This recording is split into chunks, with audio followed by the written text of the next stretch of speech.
जब अदलिया की आजादी के लिए तहरीक चलाते थे बहुत अच्छे लगते थे, ये साबिर साकिर साहब इनको हीरो लगते थे। लेकिन आज हम सबसे बड़े विलन बन गए, हम बन गए गद्दार। वजह क्या है कि मिलिट्री एस्टेब्लिशमेंट के मफादात के साथ पाकिस्तान के लुटेरों के मफादात मिल गए, ये सारे इकट्ठे हो गए।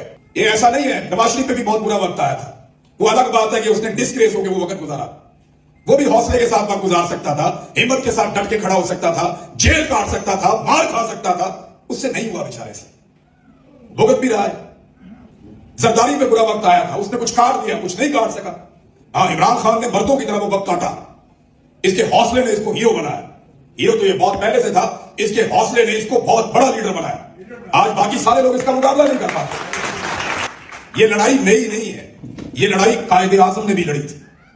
जब कायदे आजम ने स्टाफ कॉलेज में खड़े होकर कहा कि तुम्हारा काम नहीं है, तुम नहीं बना सकते मेरे मुल्क की पॉलिसी, ये अवाम के मुंतखब नुमाइंदे बनाएंगे, जिन्हें पब्लिक वोट डालेगी वो पॉलिसी बनाएंगे। फटा हो गया। कायदे आजम का अंजाम हम सब जानते हैं। कायदे आजम की बहन खड़ी होती है कि नहीं, मुल्क ऐसे नहीं चलेगा, मेरे भाई ने इस काम के लिए नहीं बनाया था, ये मुल्क वैसे चलेगा जैसे मेरे भाई ने कहा था। उसकी बहन को इन्होंने निशाने इबरत बनाया, मार दिया उसको तारीख राहों में। हमारी मां मादर मिल्लत फातिमा जिन्ना, उसके साथ भी यही किया, लियाकत अली खान के साथ भी वही किया।